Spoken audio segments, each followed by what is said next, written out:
नमस्कार विद्यार्थी मित्रांनो, आजच्या व्हिडिओमध्ये इयत्ता 10वी गणित भाग 2 नुकत्याच पार पडलेल्या पूर्व परीक्षेचा हा गणिताचा पेपर आहे. कोल्हापूर जिल्हा मुख्याध्यापक संघामार्फत या ठिकाणी सेट केलेल्या प्रश्नपत्रिका महाराष्ट्रातील 11 जिल्ह्यातील शाळांमध्ये वितरित केल्या जातात आणि ॲन्युअल परीक्षेच्या वार्षिक परीक्षेच्या दृष्टीनंसुद्धा या ठिकाणी यातील प्रश्न अत्यंत महत्त्वाचे असतात. म्हणून या ठिकाणी या प्रश्नपत्रिकेतील प्रश्नांचं अवलोकन करण्यात यावं. प्रश्न पहिला ए, पुढील प्रत्येक उपप्रश्नासाठी 4 पर्याय दिले आहेत. त्यातील अचूक पर्याय निवडून त्याचे वर्णाक्षर लिहायचं आहे. या ठिकाणी वर्णाक्षर लिहिलं जावं.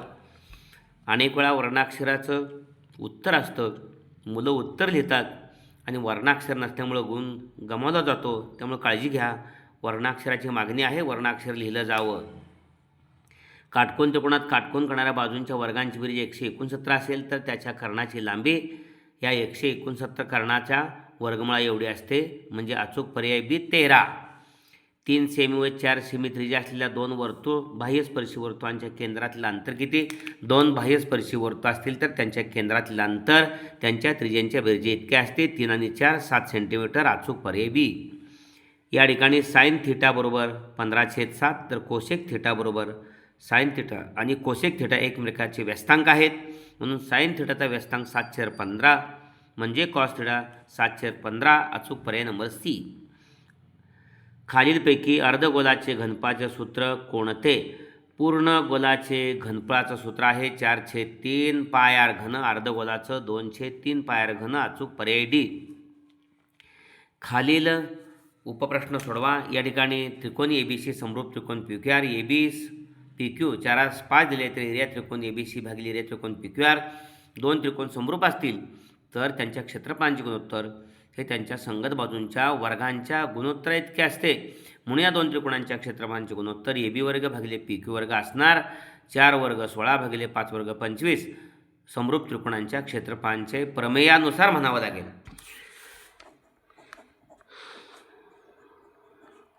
समरूप त्रिकोणांचे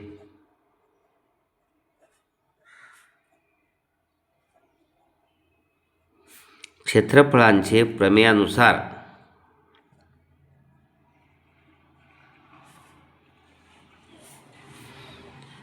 एरिया त्रिकोण ABC भागिले एरिया त्रिकोण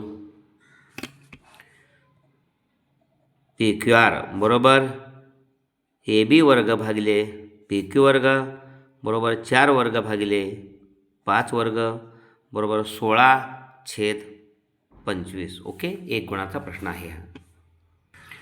दुसरा प्रश्न आहे. या ठिकाणी आकृतीमध्ये कोन PQR 90 आहे. रेख ही QS आहे, कर्णाला लंब आहे. कर्णावर काढलेल्या शिरोलंबामुळं या ठिकाणी 2 त्रिकोण तयार होतात. ते मूळ त्रिकोणाशी समरूप असतात. याशिवाय PS या ठिकाणी 9 दिलेले आहे. SR 4 दिलेला आहे तर QS काढायचे आहे. काटकोन त्रिकोणात कर्णावर काढलेला हा जो शिरोलंब आहे QS तो कर्णाच्या विभाजनाचं म्हणजे PS आणि SRचं भूमितीमध्ये आहे. म्हणजेच भूमितीमध्याच्या गुणधर्मानुसार QS वर्ग बरोबर PS गुणिले SR. QS वर्ग बरोबर 9 गुणिले 4 36. QS वर्ग बरोबर 36. QS बरोबर 6. अशा पद्धतीने QS आपल्याला 6 मिळेल.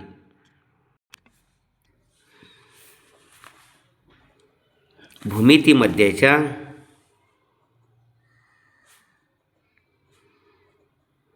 गुणधर्मानुसार या ठिकाणी QS वर्ग बरोबर PS गुणिले SR. QS वर्ग बरोबर 9 गुणिले 4. QS वर्ग बरोबर QS 9चं 3 4चं 2. QS बरोबर 3 दुनी 6. ओके, अशा पद्धतीनं ह्या QSची लांबी मिळेल. ओके, पुढला प्रश्न आहे. आकृती त्रिकोण कोन ABCने कंस AXC आंतरखंडित केला आहे. माप कंस AXC या ठिकाणी 60 अंश आहे. तर माप कोन ABC किती? माप कोन हा ABC जो कोन आहे तो आंतरलिखित कोन आहे. आंतरलिखित कोनाचं माप त्यानं आंतरखंडित केला कंसाच्या मापाच्या निम्म असतं आणि मग या आंतरखंडित कंसाचं माप या कोनाच्या दुप्पट असतं. म्हणजे हा कोन जर 60 अंशाचा, हा कंस AXC 60 अंशाचा दिलेला आहे त्याच्या निमपट या आंतरलिखित कोनाचं माप म्हणजे 30 असणार आहे. ओके. आंतरलिखित कोनाच्या प्रमेयानुसार या ठिकाणी माप कंस ABC बरोबर 1/2 माप कंस AXC लावावं लागेल. 60ची निमपट 30.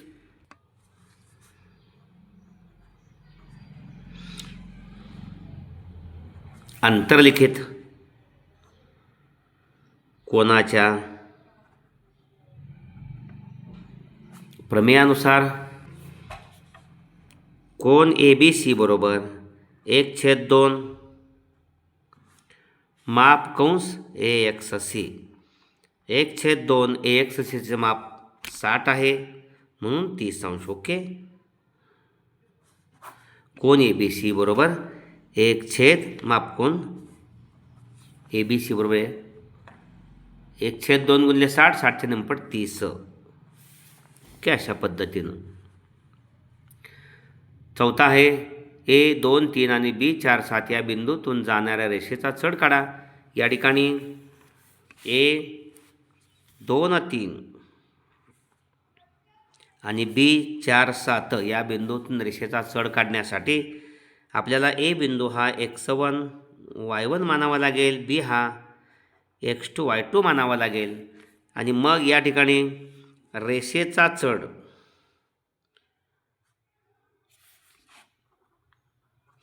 AB रेषेचा चढ बरोबर y निर्देशकातील फरक y2 - y1 भागिले x2 - x1. y2 आहे 7 पहा, वजा y1 आहे 3 भागिले x2 आहे 4 वजा x1 आहे 2. 7 वजा 2 7 वजा 3 4 आणि 4 2 गेले 2. त्यामुळे 2 2 4 हा रेषा ABचा चढ.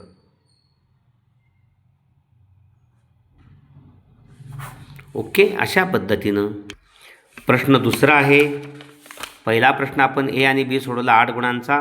एकही एक्स्ट्रा प्रश्न तिथं नसतो. या ठिकाणी प्रश्न दुसरा A 4 गुणांचा आहे. 3 दिलेले असतात, पैकी 2 सोडवायचे असतात. 4 चौकटे असतात, प्रत्येक चौकटीतल्या उत्तराला अर्धा गुण असतो. पाहूया. पहिला आहे काटकोन त्रिकोण PQR मध्ये Q बरोबर 90 अंश, PQ 9 आहे, QR 12 आहे. तर PRची किंमत काढण्यासाठी खालील कृती पूर्ण करा. पायथागोरसचं प्रमेय आहे. त्रिकोण PQR मध्ये Q 90 आहे, कर्ण PR वर्ग बरोबर या ठिकाणी PQ वर्ग येणार आहे. PQ वर्ग अधिक QR वर्ग. किमती घातलेल्या आहेत. 9 वर्ग 12 वर्ग 81 आणि 12चा वर्ग 144. 144 आणि 81 225. 225 वर्गमूळ या ठिकाणी 15. ओके. अशा पद्धतीनं 2 गुण आहेत.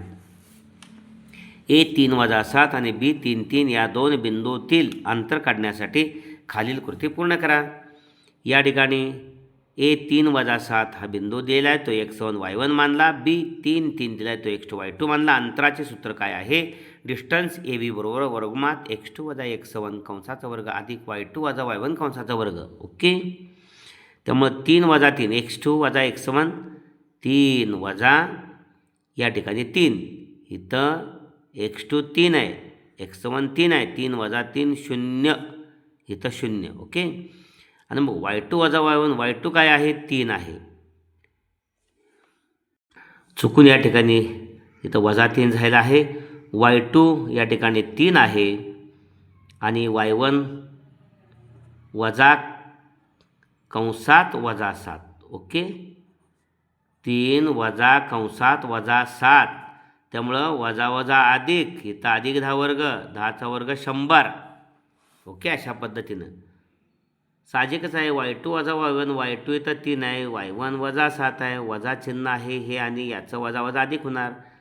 त्यामुळे 3 आणि 7 10चा वर्ग 0 आहे, तर 3 - 3 0 वर्ग अधिक 10चा वर्ग 10चा वर्ग 100 अधिक 0 100. त्यामुळं 100चं वर्गमूळ 10. AB 10 अशा पद्धतीनं. ओके.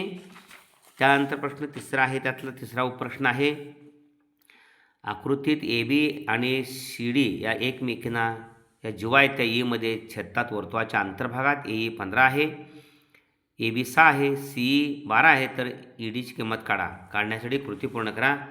जीवांच्या अंतरछेदनाचं प्रमेय आहे समोरासमोरचे रेषाखंड आहेत जीवेचे ते गुणिले ए ई गुणिले या ठिकाणी सीई गुणिले ई डी बरोबर ए ई गुणिले ई बी येणार इथं. ओके, किमती घालायच्या.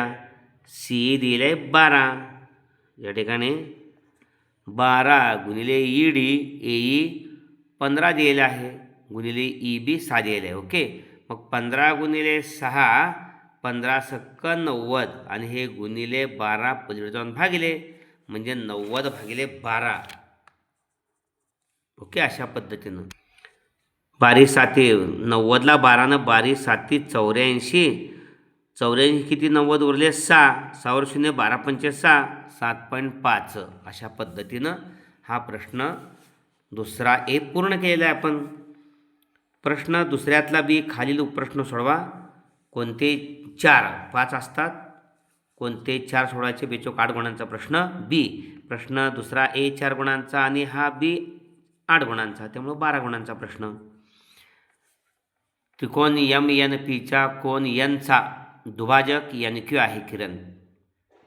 जर एम एन 25 आणि पी एन 40 दिले असेल, एम क्यू या ठिकाणी 14 दिले असेल तर क्यू पी.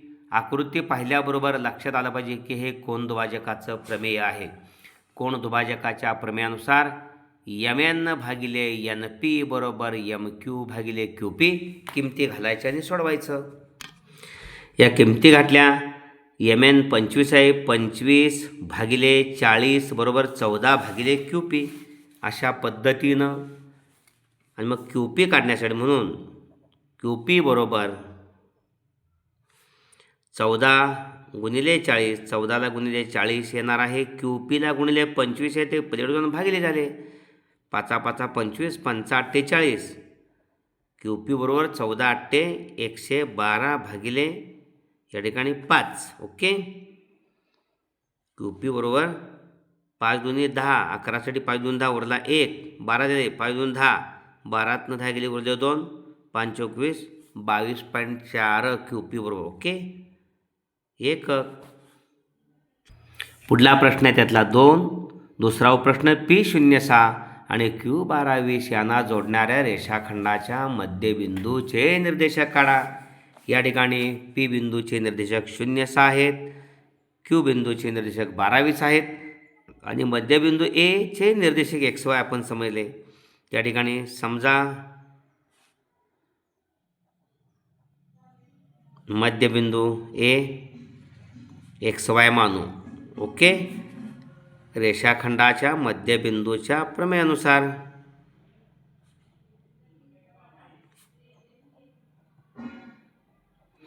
मध्यबिंदूच्या प्रमेयानुसार ए बिंदूचा एक्स निर्देशक, ए बिंदूचा एक्स निर्देशक कसा काढायचा? एक्स निर्देशकांची बेरीज भागिले 2, x1 अधिक x2 भागिले 2. x1 हा 06 मानला, x1 y1 आणि 12 20ला x2 y2 मानला आहे. x1 अधिक y1 0 अधिक 12 भागिले 2 बरोबर 12 भागिले 2 बरोबर 6. ओके, हा ए बिंदूचा निर्देशक एक्स निर्देशक.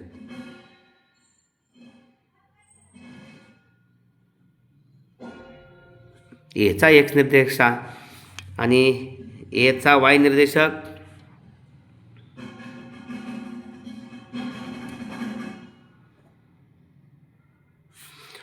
y1 अधिक y2 भागिले 2. y1 काय आहे 6 आणि y2 20 आहे. 6 अधिक 20 6 अधिक 20 26 भागिले 2 बरोबर 13. ए बिंदूचा वाय निर्देशक 13, ए बिंदूचा एक्स निर्देशक 6. त्यामुळंच ए एक्स वाय बरोबर या ठिकाणी ए 6 आणि 13. ओके, या ठिकाणी पुढचा प्रश्न आहे. आकृतीमध्ये मापकंस NS हा मापकंस NS 125 आहे, मापकंस EF हा 37 आहे. तर कोण NMSचं माप विचारलेलं आहे. या ठिकाणी रेख EN आणि रेख FS, रेख EN आणि रेख FS या जीवांना सामावणाऱ्या रेषा वर्तुळाच्या बाह्यभागात छेदत असतील तर तयार होणारा हा जो कोन आहे ना, या कोनाचं माप या दोन कंसांच्या मापांच्या फरकाच्या निम्म असते. ओके, म्हणजे 1/2 135 वजा 37. 135 मधून 37 गेले, या ठिकाणी 88 उरले. 88ची निमपट 44 अंश या कोणाचं माप. सविस्तर मांडणी करायची. वर्तुळाच्या जीवांच्या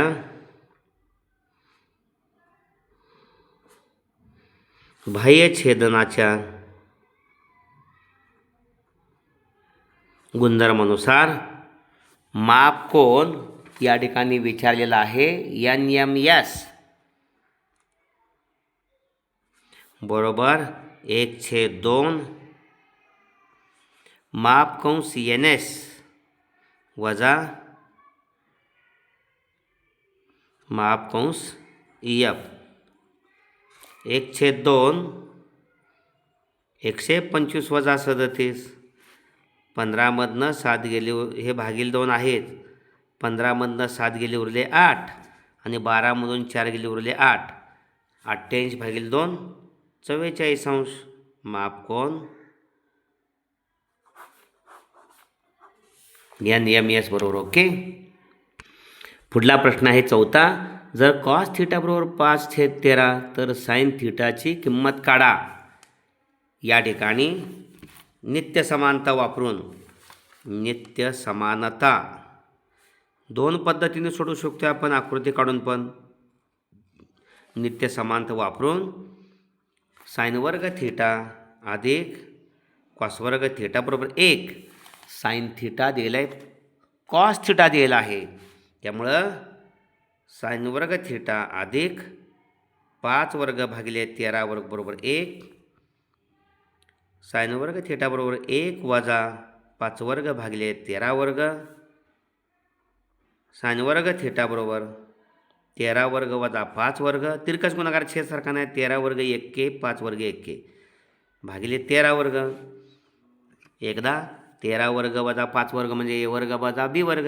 एकदा 13 अधिक 5 दोघांची बेरीज एका कंसात दुसऱ्या कंसात 13 वजा 5 भागिले 13 वर्ग. 13 आणि 5 18 आणि 13तनं 5 गेले 8. 13 वर्ग. 18 ते 144 भागिले 13 वर्ग. आपल्याला काय मिळाला? हा साइन वर्ग थिटा मिळाला. साइन वर्ग थिटाचं वर्गमूळ साइन थिटा. 144चं 12, 13 वर्गचं 13 म्हणजे साइन थिटा 12 भागिले 13. ओके, प्रश्न दुसऱ्यातला 5वा आहे शेवटचा. तळाची त्रिज्या 7 सेमी आणि उंची 14 सेमी असलेल्या शंकूचे घनफळ काढा. त्रिज्या R म्हणजे 7 आणि उंची H म्हणजे 24. शंकूचे घनफळ सूत्र, शंकूचे घनफळ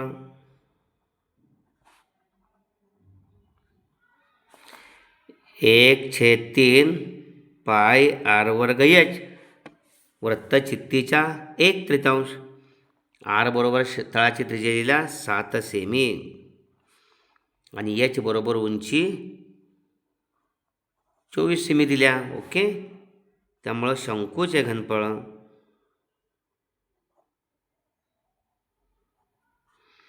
1/3 पायची किंमत 22/7 R वर्ग 7 गुणिले 7 आणि त्याला गुणिले उंची 24 आहे. ओके, ह्या 7नं 1 7 गेले आणि 3नं 24ला 3 8 ते 24 काय राहिलं? घनफळ काढण्यासाठी 22 गुणिले 7 गुणिले 8. ओके, 22 गुणिले 7 ते 8 56. पुन्हा एकदा किमती गाठली. 1/3 पाय 22/7 R वर्ग 7 गुणिले 7 आणि त्याला गुणिले 24 पुढे आहे. ह्या 3नं 24ला बघून 8 आलं. 1 1 7 गेले, त्यामुळे 22 गुणिले 7 गुणिले 8 ह्या तिघांचा गुणाकार राहिला. 7 8 56 गुणिले 22. 22 संग 32 असे. 132ला 2 हातचे आले 13. 22 पंचे 110. 110 आणि 13 123. त्यामुळं 1232 घ सेमी हे शंकूचे घनफळ आलं. ओके,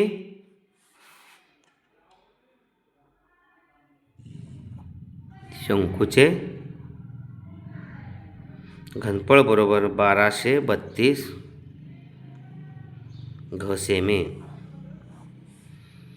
अशा पद्धतीने हा व्हिडिओ आपण जरूर लाईक करा आणि आपल्या सर्व 10वीतल्या विद्यार्थ्यांच्यासाठी हा शेअर करा. पुढील प्रश्न आपण पुढील व्हिडिओमध्ये घेणार आहोत. धन्यवाद.